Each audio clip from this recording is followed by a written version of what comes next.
존경하는 국민 여러분, 조국혁신당 대표 조국입니다. 저는 오늘 제7공화국으로 진입하기 위한 10번째 헌법 개정을 촉구하기 위해 이 자리에 섰습니다. 국민 여러분과 의원님들께 우리의 미래를 향한 담대한 여정을 제안합니다. 헌법은 나라가 돌아가는 근본 원칙입니다. 국민의 삶은 이 안에서 이루어집니다. 현 세대와 미래 세대의 가치와 지향을 담고 있습니다. 그래서 대단히 중요한 규범입니다. 현행 제6공화국 헌법은 국민들께서 길고 긴 투쟁 끝에 1987년 피 맺힌 60항쟁을 통해 일궈낸 것입니다. 영화 변호인, 남영동, 1987 등을 상기해 보십시오. 그런 투쟁과 희생으로 만들어진 현행 헌법의 요체는 두 가지입니다. 독재 종식과 대통령 직선, 그리고 자유권 보장입니다. 37년 한 세대가 훌쩍 지났습니다. 다른 선진국가에서 200년에 걸쳐 벌어질 일이 그새 우리나라에서 재현되었습니다. 중진국이던 대한민국은 선진국 문턱에 서 있습니다. 국제통화기금 외환위기, 2차례의 남북 정상회담, 1차례의 대통령 탄핵, 5차례의 평화적 정권 교체가 이루어졌습니다. 정부 부재에 의한 사회적 참사가 잇따랐습니다. 국민은 이제 국가란 무엇인가, 국가의 존재 이유를 묻습니다. 권력이 군림하는 게 아니라 봉사해야 한다는 당연한 요구를 하고 있습니다. 겨우 연명할 정도가 아니라 사람답게 잘 살 수 있도록 국가가 보장해야 한다고 말씀하십니다. 이는 국가가 베푸는 시혜가 아니라 국민의 기본적 권리이어야 합니다. 이에 저는 22대 국회에 개헌특별위원회를 설치하자고 제안합니다. 개헌특위에서는 제7공화국 헌법을 논의하게 될 것입니다. 조국혁신당은 개헌안에 담고 싶은 것도 많고 준비도 충분히 했습니다. 그러나 조국혁신당은 오늘 제7공화국 개헌에 반드시 담아야 할 최소한의 개정사항 7가지를 다음과 같이 제시합니다. 첫째, 부마민주항쟁, 5.18 민주화운동, 60 민주항쟁을 헌법 전문에 수록합니다. 현행 헌법 전문은 3.1운동으로 건립된 대한민국 임시정부의 법통과 불의에 항거한 4.19 민주 이념을 계승한다고 되어 있습니다. 이에 더하여 부마, 5.18, 60 정신의 계승을 헌법에 수록하는 일은 지극히 당연한 일입니다. 이들 운동과 항쟁은 정치적으로는 물론 법률적으로도 복권되어 국민의 마음에 뿌리 내린 바 있습니다. 7공화국 헌법 전문에 유구한 역사와 전통에 빛나는 우리 대한국민은 3.1운동으로 건립된 대한민국 임시정부의 법통과 불의에 항거한 4.19 혁명, 부마민주항쟁과 5.18 민주화운동, 60 항쟁의 민주 이념을 계승하고 라고 새겨야 합니다. 두 번째, 수도는 법률로 정한다는 조항을 신설합니다. 현행 헌법에는 수도 규정이 없습니다. 그러자 서울이 대한민국 수도인 것은 관습헌법이라고 헌법재판소가 결정했습니다. 이 때문에 지방 분권과 자치 발전을 위해 수도를 이전하려는 노력이 좌절됐습니다. 현재 지방 공동화를 넘어 지방 소멸 위기론이 나오는 지경입니다. 헌법에 새 규정을 넣어 법률로 이를 정하면 수도를 온전히 이전할 수 있게 됩니다. 세 번째, 대통령 5년 단임제를 4년 중임제로 바꿉니다.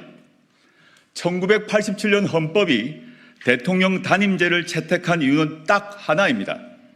독재 정권의 장기 집권을 막기 위해서였습니다. 대한민국은 이제 평화적 정권 교체가 자연스러운 나라가 됐습니다. 국민 역량을 믿고 대통령 중임제를 채택할 시점이 됐습니다.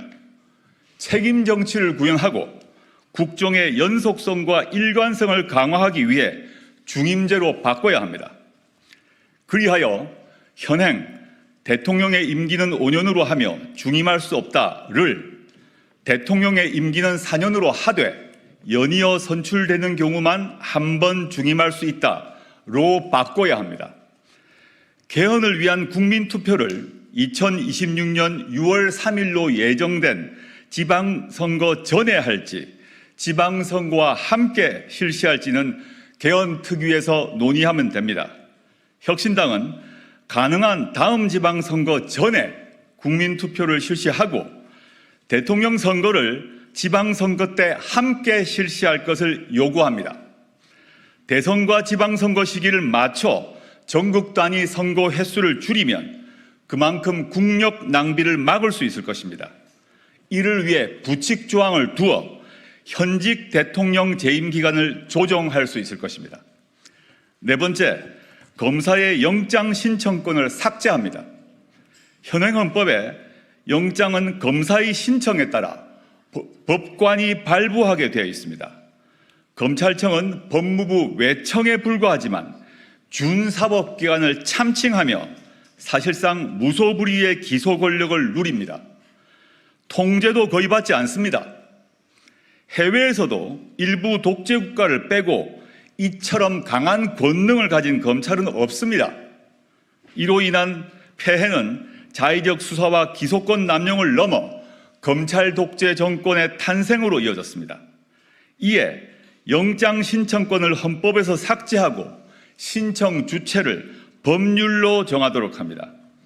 현행 12조 3항과 16조의 검사의 신청에 의하여를 각각 고쳐 체포 구속이나 압수수색을 할 때는 적법한 절차에 따라 청구되고 법관이 발부한 영장을 제시하여야 한다와 주거에 대한 압수나 수색을 하려 할 때에는 적법한 절차에 따라 청구되고 법관이 발부한 영장을 제시해야 한다로 바꿉시다. 사실 이에 더하여 현행헌법 89조 16호에는 검찰총장이란 단어가 들어 있습니다. 추후 검찰청을 기소청으로 바꾸게 되면 바꿀 계획을 저희는 가지고 있는데 헌법이 바뀌지 않으면 검찰총장이란 단어를 유지해야 됩니다. 이런 점에서 추후 개헌특위에서 검찰총장이란 단어 역시 바꿔야 한다고 생각합니다. 다섯 번째, 사회권을 강화하는 일반 조항을 신설합니다. 인간다운 생활을 할 권리 보장 내용이 그것입니다. 사회권은 이미 헌법에 규정되어 있습니다. 근로권, 교육권, 환경권, 복지권 등입니다. 다만 현재의 각 사회권 권리 증진을 위해서는 국가가 노력하여야 한다라고 되어 있습니다. 이를 국민이 각 권리를 가진다, 즉 사회권에 관한 권리를 가진다라고 선언해야 합니다. 지금처럼 최저 한계 보장이 아니라 인간 존엄성이 보장되면서 삶의 질을 유지할 수 있는 권리를 국가가 적극 보장토록 하는 것입니다. 이에 모든 국민은 장애, 질병, 노령, 실업, 빈곤 등 다양한 사회적 위험으로부터 벗어나 적정한 삶의 질을 유지할 수 있도록 사회 보장을 받을 권리를 가진다. 모든 국민은 임신, 출산, 양육과 관련하여 국가의 지원을 받을 권리를 가진다. 모든 국민은 쾌적하고 안정적인 주거 생활을 할 권리를 가진다 등의 조항을 신설합니다. 추후 기후환경 문제에서도 추가되어야 될 것이라고 믿습니다. 민생이 선진되는 나라에서 국민이 누릴 사회권을 헌법에 명기하자는 것이 저희의 요청입니다. 여섯 번째, 동일가치 노동, 동일 수준 임금을 명문화합니다. 고용 형태, 인종, 종교, 성별 등에 관계없이 동일 직업에 종사하는 노동자에게는 동일 임금 수준을 적용하고 노동의 양에 따라 임금을 지급해야 한다는 인식은 이미 국제적으로 인정되고 있습니다. 국가는 동일한 가치의 노동에 대해서는 동일한 수준의 임금이 지급되도록 노력해야 한다라고 헌법에 써놓아야 합니다. 일곱 번째, 토지 공개념을 강화합니다. 경제 질서와 관련해 불평등과 불공정을 고치기 위해서입니다. 부동산이 투기의 대상이 되었고 부의 대물림이 강화되고 있습니다. 청년들은 집 문제로 좌절합니다. 결혼을 포기해야 할 처지입니다. 그대로 둘 수 없습니다. 국가는 토지의 공공성과 합리적 사용을 위하여 필요한 경우에 한하여 특별한 제한을 하거나 의무를 부과할 수 있다라고 토지 공개념의 내용을 헌법에 분명히 할 필요가 있습니다. 지난 한 세대 동안 대한민국과 대한국민의 역량은 넉넉히 입증되었습니다. 현행 헌법보다 국민의 권리를 더 인정하고 국가가 국민을 더 지원하도록 규율하는 헌법을 가질 자격이 충분합니다. 이에 더해 현재가 아닌 미래 세대를 위해서 우리가 나아갈 방향에 대해 밝혀야 합니다. 그러기 위해서 우리의 정치적 상상력을 최대치까지 뻗어보자고 요청합니다. 왜 안 되는지가 아니라 왜 해야 하는지를 논의합시다. 국민의 요구사항은 더 다양합니다. 잘 알고 있습니다. 향후 논의 과정에서 넣거나 빠질 것입니다.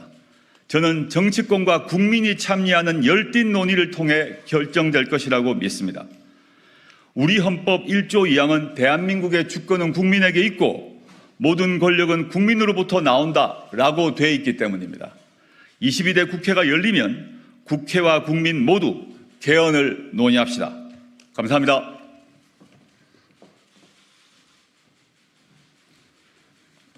같이 사진 촬영 같이 하시고 100%로 이동하시죠. 우리 당 카메라나 한번 당 카메라 저기 박 부장 있으니까요.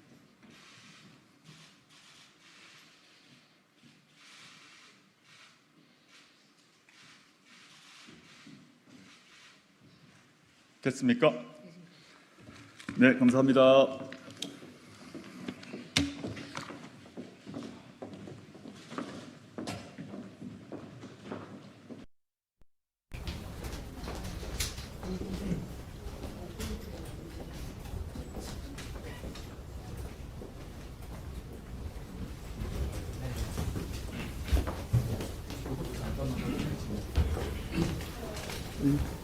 일로 오시죠. 아까처럼 당선자분들 같이 아까처럼 일열 행대로 같이 오시면 좋겠습니다. 대변인 사회 보시고.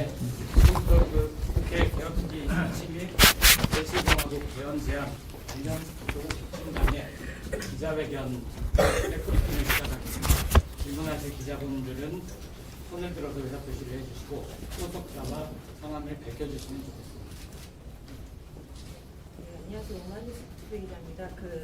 임기단축 개헌 말씀하셨는데 일단 윤석열 대통령이 수용할 가능성이 있다고 보시는 건지 좀 궁금하고요. 권력구조 개편이 워낙 어렵다 보니까 가령 대선 결선투표제 같은 얘기를 대안으로 말씀하시는 분도 있는데 그 부분은 혹시 정부과정에서 어떻게 생각하시는지. 두 번째 질문부터 답을 드리면 결선투표제를 도입할 것인가 말 것인가는 개헌특위에서 논의를 해야 될 겁니다. 그러니까 대통령 중임제가 있는 나라에서 결선투표를 도입하는 나라도 있고 결선투표를 도입하지 않는 나라도 있습니다. 이 경우를 제가 지금 미리 단정적으로 말씀드리고 싶지 않고 현재 차원에서는 중임제로 바꾸는 것이 먼저다 생각합니다. 첫 번째 윤석열 대통령이 동의할 것인가 여부는 알 수가 없죠. 지금은. 그런데 총선 끝나고 난 뒤에 예컨대 보수적인 법률가이시고 이명박 정부 시절에 법제처장을 하셨던 이석연 변호사께서는 저희와 거의 유사한 주장을 하신 것 같습니다. 물론 이제 개헌을 하려면 국민투표가 필요하니까 국민투표의 시기와 지방선거의 시기에선 약간 차이가 있는 것 같아요. 그분은 지방선거 내후년 지방선거에서 국민투표를 하자라고 제안하시고 그 다음에 대선하자 이런 얘기를 하신 것 같은데 저희는 선거를 하려면 대선과 지방선거를 같이 한 게 맞고 그 전에 국민투표를 하는 게 맞다라고 보는 점에 차이가 있으나 이 역시 개헌특위에서 논의될 것이고요. 그리고 제가 언론 보도를 통해서 본 바로는 물론 보수적 정당인 개혁신당의 일부 당선자도 유사한 개헌 제안을 한 것 같습니다. 그리고 향후 논의 과정에서 저는 충분히 논의가 될 수 있고 윤석열 대통령께서 명예롭게 자신의 임기를 단축하는 데 동의하시고 4년 중임제를 포함해서 저희가 얘기하고 있는 그 영어로 쓰겠습니다. 7포인트, 7가지, 최소 7포인트 그 개헌에 동의하신다면 지금까지 국정 운용의 실패, 비리, 무능, 무책임에도 불구하고 대한민국 헌법을 바꿨다는 점에 있어서 기여한 대통령으로 역사에 남을 것이라 생각합니다. 지난 2년간 윤석열 정권이 법과 제도에서 이룬 것은 제 기억에 개식용 금지법밖에 없는데, 개식용 금지법은 제가 아는 바로는 김건희 여사의 관심사항으로 알고 있습니다. 이제 윤석열 대통령이 본인의 결단으로 역사에 남을 결단을 해 주시길 바랍니다. 예, 다음 질문 받겠습니다. 아까 뒤에 분 계셨던데? 잘안 보여서. 예. 저 이대일리 김범준입니다. 말씀하시는 거 보니까 그 연임제와 중임제를 섞어서 말씀하시는 것 같은데. 아닙니다. 중임제입니다. 근데 연속해서 1회에 대한 중임이면은 1회 연임으로 개념도 보면 되는 걸까요? 네네, 네, 그 말입니다. 그게 중임제죠. 대통령 중임제죠. 그래서. 이 말씀입니다. 한 번, 두 번 하고 또 한 번 쉬었다가 네 번째 할 수 없죠. 우리가 뭐 푸틴입니까?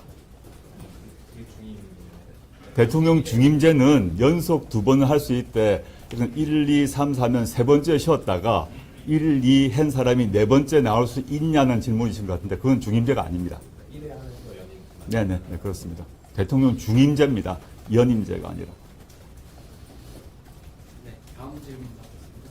이 앞에 계시네? 미디어문제 조현호 기자입니다. 여기 5.18 헌법 전문에 속하자는 얘기는 계속 나왔었는데 여기 이제 공항항쟁과 6월 항쟁까지 같이 포함해서 이렇게 넣자고 한 그 의미와 이유를 좀 설명해 주셨으면 좋겠고요. 또 한 가지 이렇게 영장 청구권을 폐지하자고 했는데 이제 검찰국제정권을 낳은 어떤 그 근거로 보고 이렇게 했다는 설명인 것 같은데요. 그러니까 꼭 영장 청구권 때문에 검찰국제정권이라고 볼 수가 있느냐 그런 측면에서 좀 반론도 있을 것 같아서 어떻게 보시면 설명해 주시겠습니다. 일단 두 번째 질문과 관련해서 영장 그 신청권이 헌법에 들어가게 된 거는 김기춘의 작품입니다. 그 전에는 없었습니다. 그 김기춘은 누군지 아실 것이고 그분의 작품인데 그게 왜 그런가에 대해서는 설명을 저보다는 우리 박은정 당선자가 하시면 좋겠고 첫 번째 질문에 답을 드리자면 5.18 외에 5.18은 당연히 들어가야 되죠. 뭐 대통령도 윤석열 대통령도 또 국힘도 동의한 바 있고 저도 여기 지금 배지를 달고 나왔고 내일 행사 때문에 미리 달고 왔습니다만은 5.18 이전에 부마 항쟁이 있었고 그 다음에 5.18 이후에 60이 있었고 1987년 6공화국 헌법을 만들게 된 직접적 그 촉발하게 된 직접적인 60 아닙니까? 그리고 5.18 이전에 그 전사, 앞전자 써서 전사를 만들어냈던 또 국민들의 직접 행동은 부마 항쟁이고 그렇기 때문에 다 연속해서 넓은 의미에서 국민들의 그런 저항권의 일환, 국가 폭력에 저항하는 국민들의 정당방위라고 보고 있기 때문에 좀 국민적으로도 모두 법률적으로든 정치적으로든 다 인정 이미 된 사안이라서 다 포괄할 수 있고 이에 대해서 반대하는 뭐 여론, 반대하는 시민사회단체, 반대하는 정당은 없는 것으로 알고 있습니다. 말씀하시죠.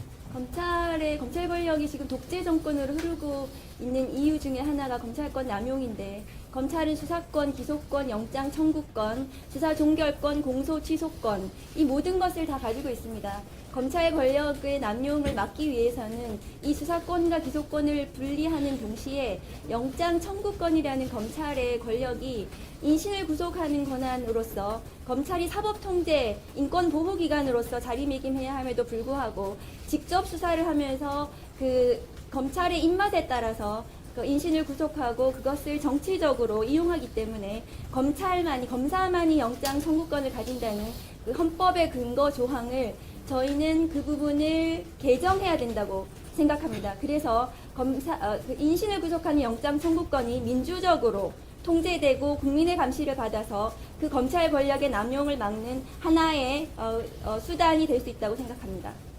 제가 조금 예, 보충 설명을 드리면 우리 황운하 원내대표님이 그 사실은 부분에 대해서 그 논문도 젊은 시절부터 논문도 쓰셨고 아주 논문을 전문가 쓰고 중에 한 있어서 분이세요.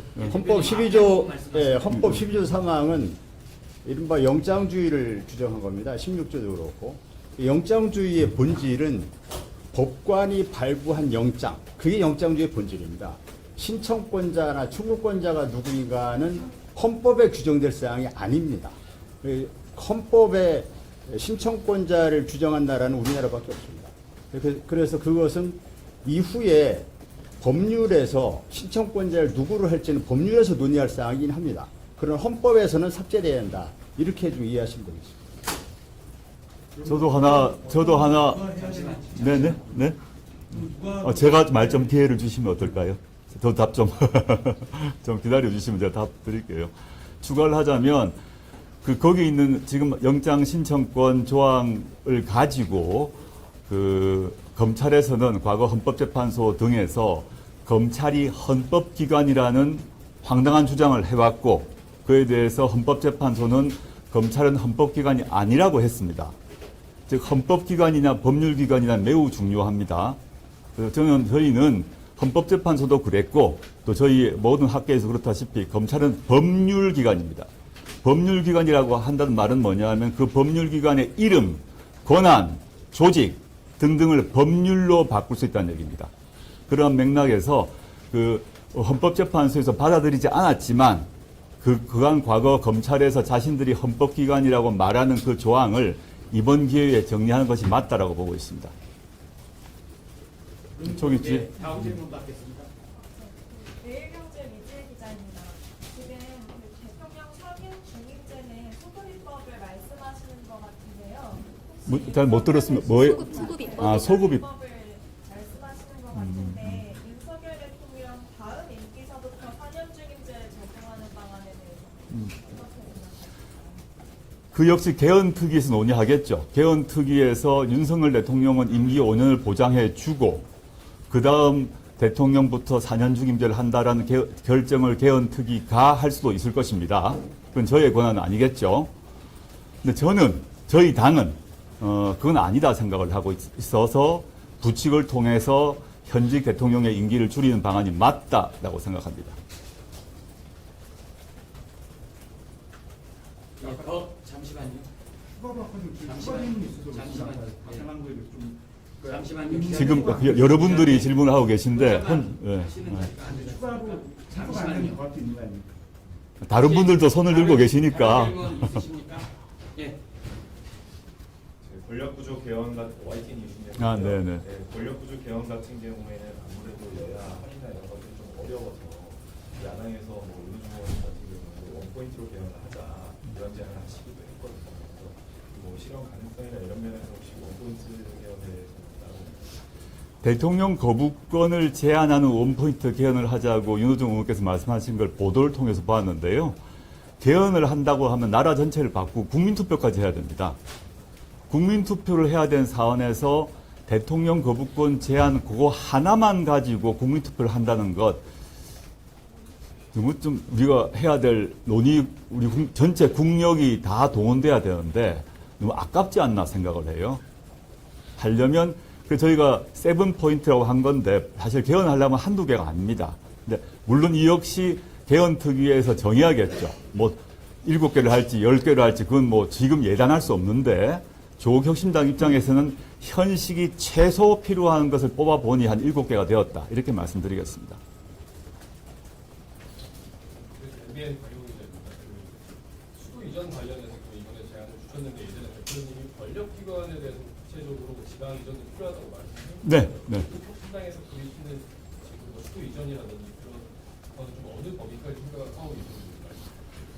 권력기관의 이전 문제는 헌법 사항은 아닙니다. 법률 사안입니다. 그래서 오늘 얘기의 주제는 아닙니다만은 제가 이제 과거 학자 시절부터 권력기관 정확히 얘기하면 수사기관, 기소기관, 뭐 법원, 그다음에 사정기관 등을 특히 국민들의 편의와 관계 없는 그런 기관들을 지방에 보내자라는 것이 저희 개인적 학자적 소신이었고 지난 선거 과정에서 개인적 의견으로 밝힌 바 있습니다. 근데 조만간 저희가 정책위에서 더 다듬어서 제안을 할 건데요. 예를 들어서 헌법재판소는 일반 시민들이 갈 일이 없습니다. 그리고 변호사들이 주로 가면 됩니다. 헌법재판소가 왜 서울 안국동에 행정 소재는 정확히 확인해 보셔야 합니다. 안국역 근처인데 안국동인지는 잘 모르겠습니다. 거기에 있어야 하는지, 헌법재판소가 왜 전주에 가면 안 되는지, 대검찰청 일반 국민들이 갈 일 거의 없습니다. 대검찰청이 대구로 가면 왜 안 되는지, 대법원 역시 일반 시민들이 갈 일이 없습니다. 다 변호사들이 파일로 전송하고 받습니다. 대법원이 예를 들어서 광주에 가면 왜 안 되는지, 감사원이 청와대 뒤쪽에 있는데 감사원 일반 시민들이 갈 일이 없습니다. 감사원이 예를 들어서 또 뭐 강원도에 왜 가면 안 되는지 저는 잘 모르겠습니다. 이 지방 이전 문제가 다 법률 사안이기 때문에 얼마든지 국회가 결정을 하면 갈 수 있습니다. 그럼 개헌 사안은 아닙니다. 네, 다음 일정이 있어서 마지막 질문 부탁드립니다. 잘 못 들었습니다. 어디시라고? JTBC. 네. 사실상 개헌특위 설치를 지시하신 걸로 보이는데 네, 네. 그럼 개헌하면 곧바로 개헌특위 설치를 공식 움직임을 물론이죠. 물론이고 국회의장님께도 새로 이제 뽑히셨으니까 전달할 것이고요. 지금 이미 그 일당이 민주당에서 개헌특위 얘기를 이미 했지 않습니까? 물론 상세한 내용은 얘기 안 하시고 주로 뭐 대통령 중임제 이런 얘기만 하셨던 것 같은데 저희는 한다 그러면 개헌을 한다는 것은 나라 전체를 바꾸는 건데 이번 기회에 좀 제대로 해보자라는 얘기를 정식으로 제안을 할 것이고 개헌을 위한 법안 내용은 준비가 사실 되어 있는데 물론 저희 당의 입장만 관철될 수는 없겠죠. 국민의힘은 아직까지 개헌특위에 대한 얘기는 밝히신 바 없는 것 같습니다. 근데 지금까지 보면 민주당, 조국신당 그리고 개혁신당은 다 개헌특위를 얘기를 하고 있고 개헌도 필요하다고 말한 바 있기 때문에 국민의 입장은 한번 여기 계신 기자분들이 물어보시죠. 신임 원내대표나 향후에 뽑힐 뭐 당대표님께 그러시면 되지 않을까 싶으네요. 좀 본격화해야 된다고 생각하고 또 제가 기자회견 말미에도 말씀드렸습니다만은 개헌 문제는 뭐 법률가 정치인들의 문제가 아니라 여기 우리 살고 있는 우리 국민들의 생활을 직접적으로 규정하게 됩니다. 그리고 또 여기 살아있는 우리만이 아니라 우리가 죽고 난 뒤에 다음 세대를 규정합니다. 1987년 헌법이 37년 동안 규정됐듯이 이번에 한번 만들면 또 그만큼 뒤까지 가지 않겠습니까? 그래서 저는 빨리 미래를 대비해서 미래 세대를 위해서도 개헌 논의를 빨리 시작하자라는 그런 입장입니다. 네, 감사합니다.